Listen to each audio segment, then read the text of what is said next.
Jalan di keluarga nih belum juga kita. Siap. Ya, kami masalah-masalah seperti ini. Ya.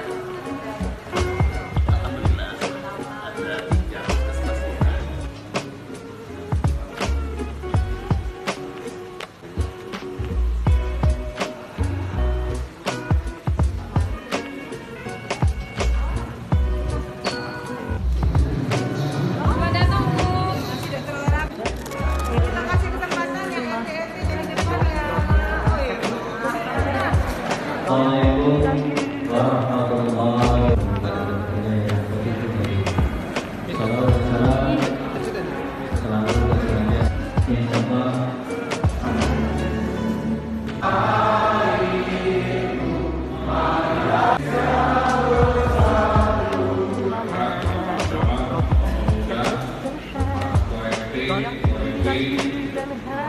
Besok mungkin kita akan nonton di setiap kelurahan.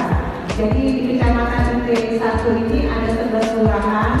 Mulai besok insya Allah kalau yang tidak ada halaman kita akan nonton di setiap kelurahan. Dan keinginan saya hanya sebatas camat yang biasa mendengarkan kebutuhan warga nyanyi hadirat wali kota ini yang betul-betul ingin mendengarkan secara langsung apa-apa saja yang menjadi persoalan masyarakat yang menjadi tugas Bapak Ibu semuanya yang selama ini membebani Bapak Ibu semuanya yang belum kita menemukan jalan keluarnya. Mudah-mudahan saya bisa menjanjikan